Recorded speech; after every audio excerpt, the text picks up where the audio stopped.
The broadcast is now starting. All attendees are in listen-only mode.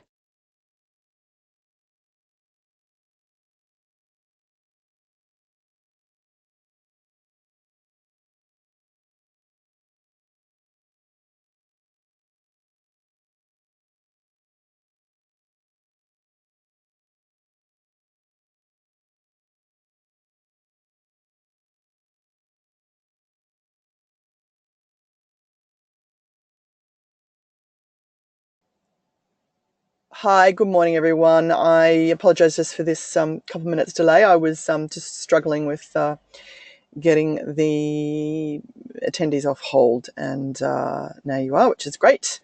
And it was just beeping at me, as it is prone to do sometimes. I haven't had enough coffee, clearly. So I'm just imagining that you can all hear me, but welcome to another 50 Acres webinar. Thank you for joining today. And as we all hurtle towards the end of the year, it just sort of somehow gets a little bit crazy, doesn't it? So it's good to have you join us and perhaps have a bit of a reflection about what we're going to do to manage next year and social media and getting our heads around that. If anyone's got a question throughout the broadcast, then please just pop them in the questions box and I will get them to them as we progress. Just don't hesitate just jumping in there and just adding those questions in. So that's cool, totally fine. So today we're talking about the social media, a social media calendar for next year and getting that organised and prepared. And so I'm not sure whether any of you have started thinking about that or whether it's going to be something for next year, but it might be, I suppose, the takeout of today is probably to spend a little bit of time thinking about what you're going to do next year and getting some of the ducks in a row before you start the year, because I think what happens is you get to February or March and you go, I really meant to have that organised and I didn't do it. So even getting the first quarter's content, I think, underway and planned is really good. So let's go through it. So today we're talking about planning your organisation's social media for next year. Why should we be using social media in the first place? And I don't think many of you probably need to be persuaded about this, but I still do meet not-for-profits and organisations and even corporates who go, they're still not convinced. They don't know which platform to use. They don't know how to resource it. They think it's going to be overwhelming, or they think they need to be on every platform, including Snapchat or whatever it is. So there is still a lot of confusion, and I think we need to bear in mind that there's an awful lot of us out there, me included, who are not digital natives, not like my 12 and 15-year-old, and even my 12 and 15-year-old when they were born, the iPhone was not on the market. So, this to the world really is a new thing and people are still grappling with it. And I think we need to bear that in mind. And there is a sense that we are hurtling out of control with social media. And I think to some extent that is true.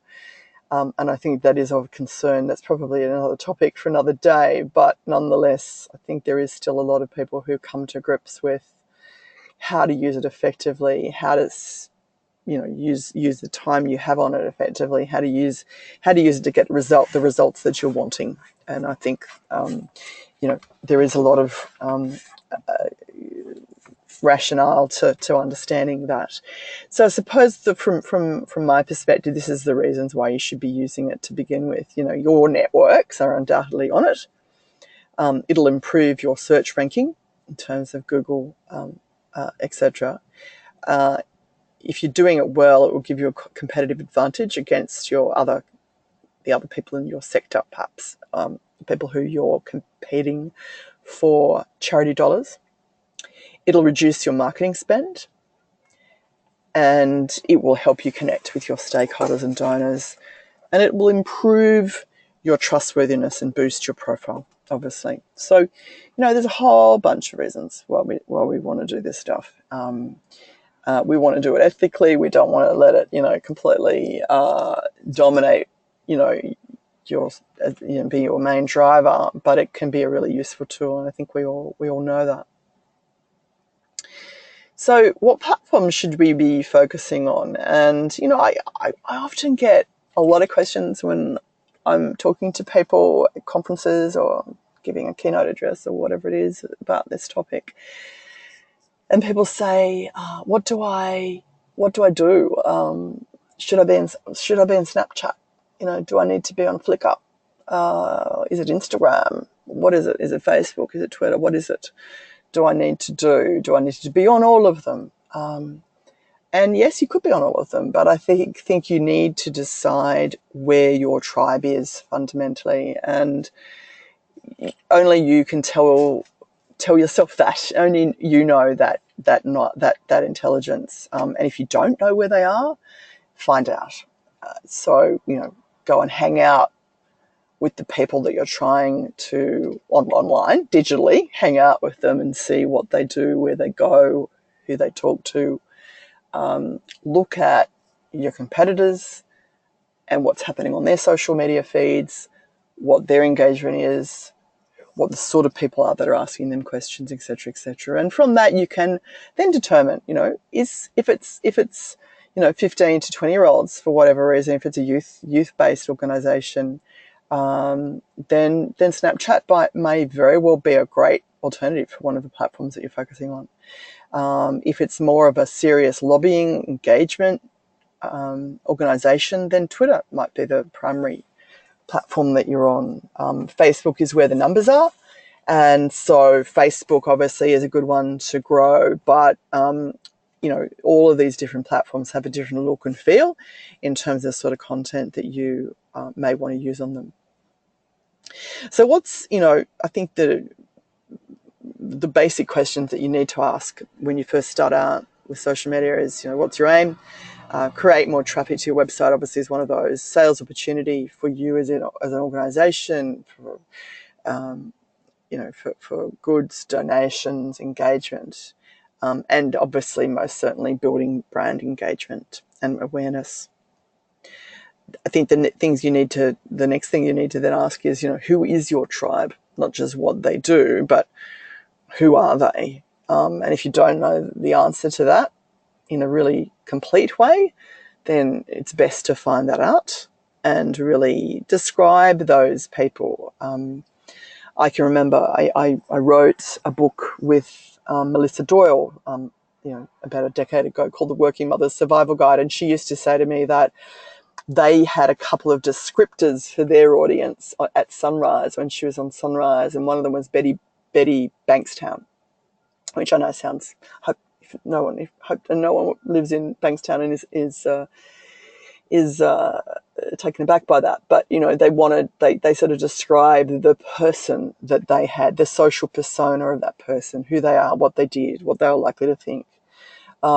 And perhaps getting to grips with that, I think, is probably a really useful thing to do. So I think if you put your heads together, you can probably determine that.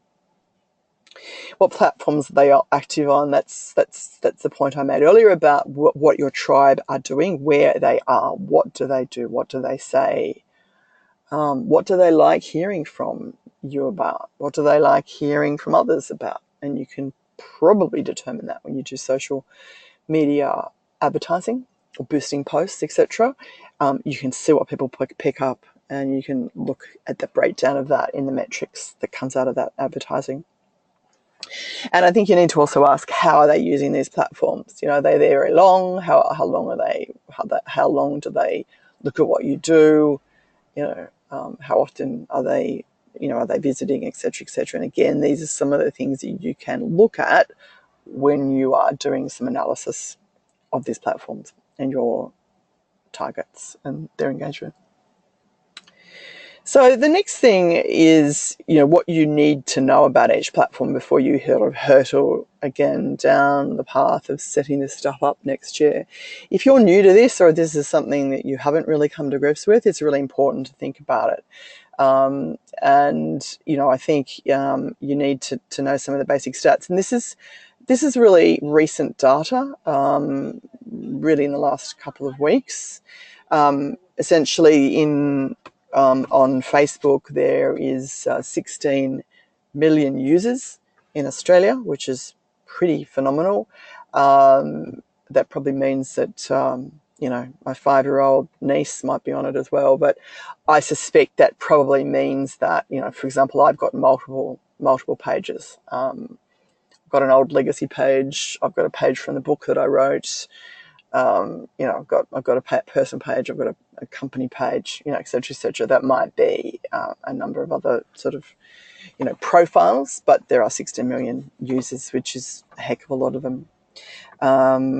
88% of them, 88% of 18 to 29-year-olds use Facebook. But if you look at that breakdown, it's pretty up there. It's not low. 65-plus-year-olds, 62% of them are on Facebook. 72% of 50 to 64-year-olds are on Facebook, and 84%, not far behind the 18 to 29-year-olds, are on Facebook. So, it's an engaged platform. It's where the numbers are, and you need to not forget that. So if you are trying to do something, I would urge you to be on Facebook, just because, the numbers are there. That's the platform that people are on. What's important about using Facebook, of course, is finding the voice that works for Facebook and your message. Instagram, there are 5 million users of, are people being able to hear me? Someone's just asked me, people aren't, can everyone hear me? Can people hear me now? Just, great. Okay, thanks. Sorry. That sounds, everyone's seeming to be able to hear me. Okay, thanks. Sorry to ask you. Obviously, it's the worst nightmare when you're doing a webinar. No one can hear you. I could be speaking without, whatever. Thanks, everyone. So Instagram, there are 5 million users in Australia. I mean, I've got 2 pages. I've got a personal page and I've got an agency page. When I put something funny on the agency page, my creative director tells me off because I shouldn't be putting pictures of my breakfast onto the company page. So I need to learn about those things. Sometimes I just have an inspired moment. But look at the stats, really interesting. 59% of 18 to 25-year-olds use Instagram, a lot less than Facebook. It's really interesting. It's a growing platform, absolutely growing. But at the moment, the stats still aren't there. Need to be on there, I think. I really think it's a platform to be on because it is growing. But look at the breakdown. 8% of the 65-plus year olds, 18% of the 15 to 64-year-olds. Remember, before I think it was in the 80s, and 33% only of the 30 to 39-year-olds for Facebook. That was 84%. So really interesting comparison in terms of the breakdown there. So again, not unsurprisingly, the breakdown of all these platforms is that, 18 to 29-year-olds are on them. And so if you want to market to 18 to 29-year-olds or less, then it's imperative to be on these platforms. And then let's look at Twitter. 2.8 million active users in Australia. But I think the important thing to note about Twitter is that it's about the type of users that there are, the profile, the socio-demographic profile, if you like, of the people who are on these platforms. Very different to Facebook and Instagram. There are people who are on all 3, but people who are active on Twitter are tending to be people who are commentators. And so if you're trying to engage in commentary or engage with people who are providing commentary as an engagement organisation, then Twitter is obviously something you need to be on and need to be thinking about the content. Content needs to be simple because of the 140 characters, which has now gone up, but it still needs to be not that lengthy. Hashtags are something that you can use there. Photos and videos. I'm sure none of you need to be told about the figures that hurdle through the roof when we use video content on any of these platforms. We're now able to use, interestingly, because, one went out and did the live stuff. I think it was Instagram that went first, or it might have been Facebook. You can now go live on Twitter, Facebook, or Instagram. You can use hashtags on all of them. Obviously they're more searchable on Twitter and more searchable on Instagram than they are perhaps on Facebook. But you can use hashtags to engage on all of them. Photos and videos absolutely make your engagement with your posts skyrocket, and so it's absolutely imperative to build those into your content calendar. So LinkedIn, and again, it's the type of audience that are there. See the figures go right up there at the end, 65 plus year olds, 20%. It's a platform for professional people to engage with each other. It's not just, it's a tool where you go to sort of make contacts, perhaps approach people for work, get involved with a group. And for me, for example, I have about 15,000 contacts on LinkedIn. I don't sit there on LinkedIn and engage. But I use it as a clarion call. I use it as an ability to talk to people rather than listen to people. I just don't have the bandwidth personally to, and I don't need to, but I use it as I suppose, a promotional tool. And it's one of those things that's grown incrementally and exorbitantly since we started. And I started out with about 100 8 years ago, and I think I sat there, one weekend just sort of pressing buttons, connect. And LinkedIn tried to disconnect me. Nonetheless, we persisted, and it's just one of those things that's a bit viral and it just keeps growing. So it's been useful for me to get my engagement up there. I also use it as a tool to advertise as well. So if I'm doing a burst of advertising about a particular period of time, about something that we're doing, or about people wanting to engage us, or government engagement around an election, or before or after, etc., then I'll really use that then as well. But interestingly, the statistics are not really high for any group, but I think it is a useful tool to be involved in depending on what it is you're trying to do. And again, just dependent on the amount of time that you have. I mean, we work with a number of organisations where their CEO and the profile of the CEO is really important. And so what we've done for a number of them is to sit there and actually, joined LinkedIn with people and created, basically enlarged their LinkedIn following and engagement by researching people that they should be linked and connected to, and then connecting with those people. And that's been really useful. So, I'm always a bit dubious to connect with people that I don't know and look a bit odd. So I will turn down requests. But if they are in corporates, or if they're in not-for-profits or government or academia or the film industry or whatever other industry, then I usually connect with people. And I don't personally have alerts from LinkedIn, because I would go mad if I did that, because I probably have 10 to 20 requests a day. Because just the sheer numbers, it gets up to that point where, because you're out there, you just pop up in so many people's recommended followers. So I don't have them popping up. I go on there, maybe once or twice a week and engage, and we use it as a shout out tool, and we connect to it and use it in that sort of proactive way. So Snapchat. Now, I'm on Snapchat, but I do hazard to say I'm not active. My 15-year-old Tony is, that's for sure. Before he went to a formal a couple of weeks ago, and before he went to the formal with someone he'd never met before and never talked to. Was a friend of a friend. There was his year is all boys, and so they had to drag a bunch of not boys with them.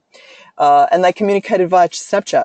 about the logistics of the evening. So clearly it's a tool that, is very well suited to certain age groups.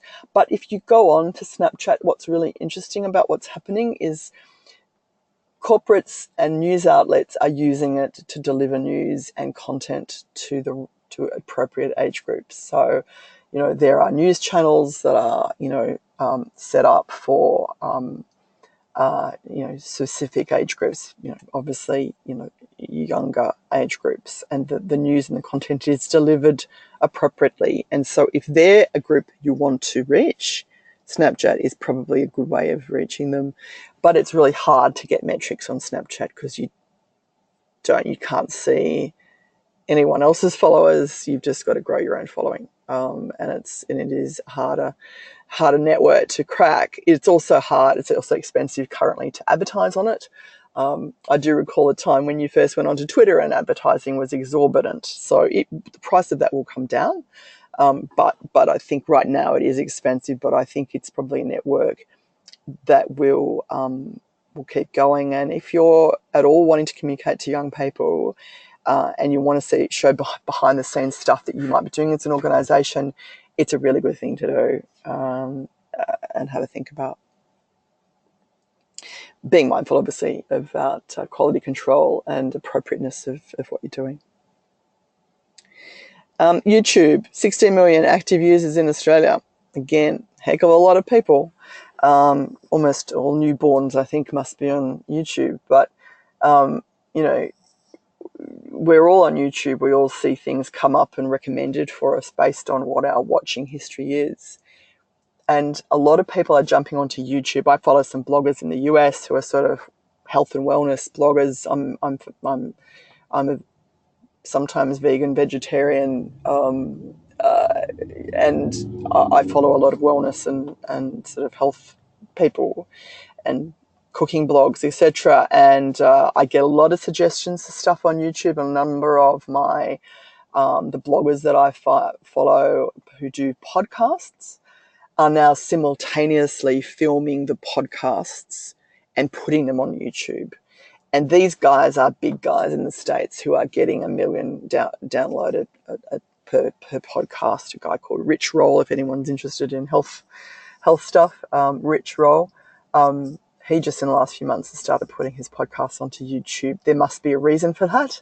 And I think the reason for that is where the numbers are. Obviously, we know that Google runs YouTube. I was talking to, I was in a cooking class actually, as it goes, when I was overseas a year ago, and there was a guy in the cooking class who happened to work for YouTube, the YouTube part of Google, and there was like 300 to 400 programmers who are managing advertising and content on YouTube for Google just in his area.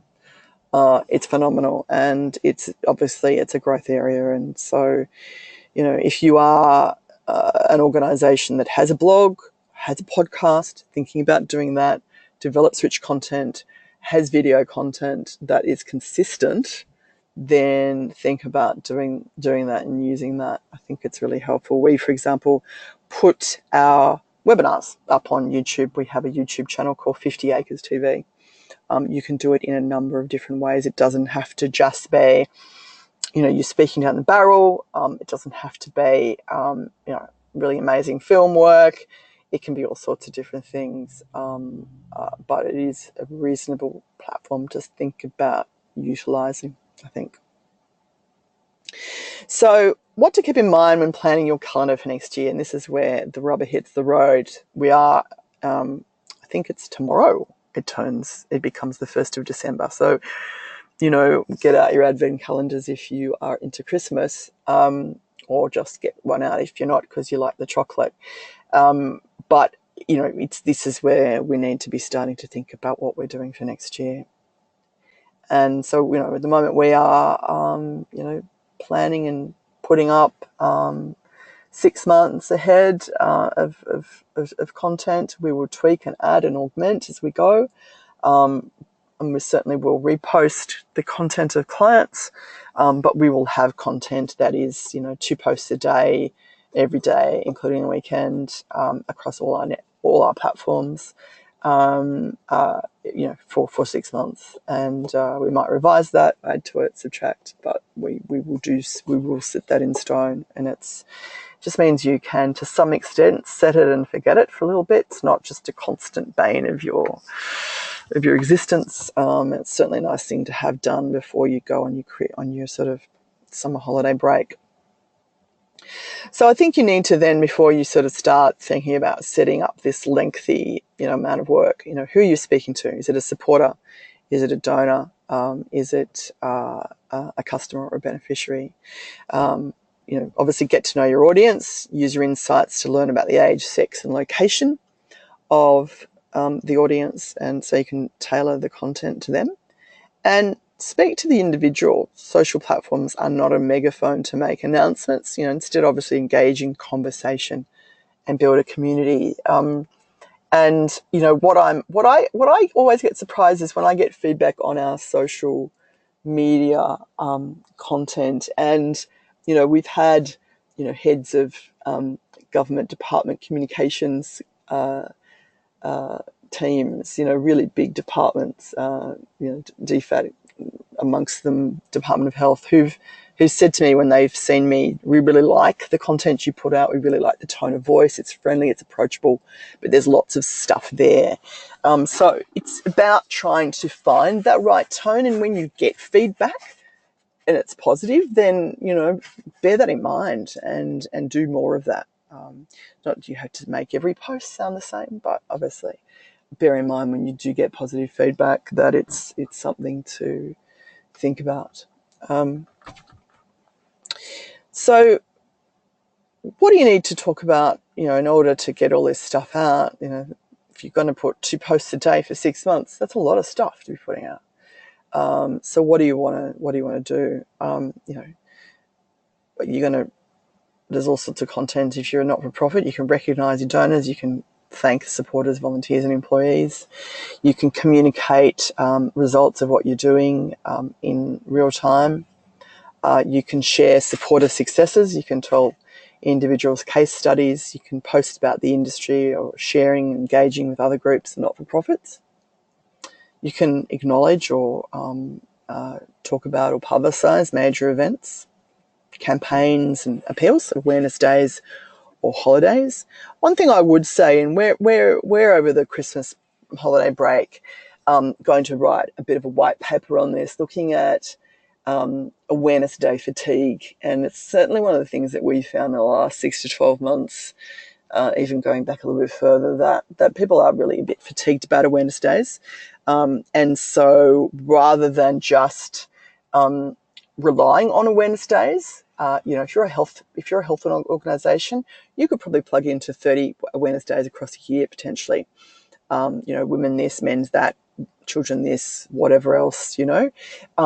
If you just relied on that, I think you'd probably be doing yourself a disservice. And we're going to be doing some research. We're going to talk to some journalists about their perception of awareness days. We're going to do some research via the platforms that we rely on, Meltwater and AAP, and see exactly what the pickup is on awareness days, and do a white paper on that, which we're going to publish in the first quarter of next year. So keep tuned. So calls to action, they can be used sparingly depending on the sort of organisation you are. Obviously, you don't want to be shouting at people to do something all the time, particularly at this time of the year, December, January. This time of year is a good time of year to talk about, positive stories, optimistic stories, or encouraging people to donate to your cause. Obviously, people are in a mind to do that when they're spending money on their family and friends and loved ones.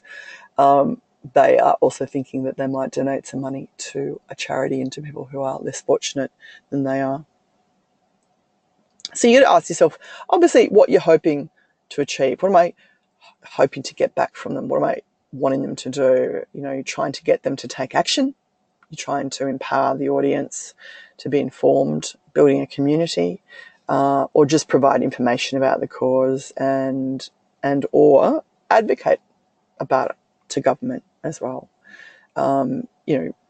Just putting out a series of boring, disengaging posts with just information is not going to get you anywhere. You need to think about what it is. If you read this, what would it make you want to do? Is it going to excite you? Is it going to bring a tear to your eye?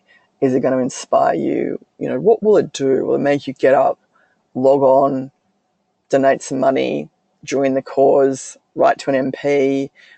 That's the sort of stuff that you need to be evoking people and encouraging them to do. And these are the platforms that you do it through. And so you need to think about that. And you need to perhaps even ask people who are outside your organisation as a test, what do you think about this? If you're not sure,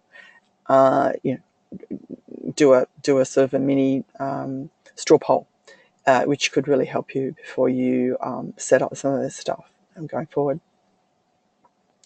So one of the things you need to think about is, how are you going to communicate what you want to say? User-generated content is perfectly acceptable, as in some of the people that you've got, engaged in your organisation. It may not necessarily, it could be one of your members or the people who are active in the organisation. It could be reposting something like that. And sharing information, insights that interest or entertain your audience. People only engage really with content that benefits them, and that's really important to remember. Your tone of voice really needs to be consistent with the organisation. Clearly, if someone is, if you've got different types of people who are posting, that can sometimes really make a difference, and people will jar. Now, I'm not saying that you can't mix it up. You absolutely can. And one of the things we do is, we have, top tips, or, did you know, or different things that people really like reading. But we also just mix it up. And so, but at the same time, it's really obvious if you've got a sort of commercial tone of your voice versus, say, something that is, organisation appropriate, which is what you're trying to do. It's about, what you do, what's your core mission, what are the ethics and the principles of your organisation, and do these platforms reflect that? And that's really important. Then sharing content from your network is really good. Obviously, monitor your tags and mentions and engaging them with it. That's another good way of creating content, engaging with those people, answering questions. Those questions from someone, maybe questions that others want to know as well. So having a think about how you can do that would be great. And I think one of the things that we need to do when we're on social media is remembering to listen. I think people don't often do that, or do that not enough. It is meant to be a conversational tool, not just necessarily one where you do shout-outs. So it is two-way. So if you're going to put your voice out there, be prepared to respond if people engage with you. And even if that's not approving, even if that's a disapproving voice, then, work out a way of dealing with those things. I think that's really important to do. Social media is not a set and forget channel, but you need to monitor it daily and have a procedure in place to manage inquiries so that you can really respond quickly if you have inquiries, whether they be media inquiries, issues that come up via social media, allegations, criticisms, whatever that is. You're out there in public and people will say stuff, and you need to be aware of what that might be. So just to finish up, if you've got any questions, please jump in, because this is the penultimate slide. So I think going forward for next year, one of the things that I think is best to think about right now is getting some sort of system in place. What I usually get our team to do is write a Word document or a document that can be edited and passed around on Google Drive. We use Google, and a content calendar that everyone can see and add to. And then we, from there, then put it into Buffer. And once it's approved and been ticked off, because, if you put it in Buffer and then and you scheduled it and you forget to go back in and correct it, or it's just sitting there, you don't know whether you've scheduled it or not. It can get rather messy. So that tends to be how we work it. With the help of tools like Hootsuite and Buffer, we prefer Buffer. I think it just is a simpler looking platform. It's cleaner, a little less complex and messy as Hootsuite. You can schedule your social calendar well in advance, and you can also plan for important events where a timely post on the day will work best. I think it's really important to engage the whole team. We try and encourage people to do that and take ownership of periods of time. Sometimes we'll get someone to write a month all at once, but we work it up so that we've got a bunch of stuff, and it's there. But we've engaged a number of people to input, and bear in mind, if you've got a number of people suggesting stuff, you're going to have a range of different ideas and creative inputs, and that's really important, I think, for any organisation or corporate to do, having a range of inputs, because if you've just got one person doing it all the time, unless they're amazing, then it could get a bit hackneyed, a bit sort of same over a period of time. So I think it's really well worth having a think about how you might resource it, and increase real engagement with your followers and supporters by mixing up posting types, by trying videos, text, infographics, and pictures. It's really important to mix that up. If people just see you texting words on all of these different platforms, you can bet your bottom dollar then they're going to switch off pretty soon. So I think it's important to do that as well. And we all know the statistics and the evidence about having infographics and pictures in your social media feeds. So thank you very much. I don't think there's any questions today. This has been a pretty good one to just get people's heads around and get them into gear. The next webinar will be in February. We're taking a break for December and January, and I hope you all have a great holiday yourself if you're taking a break.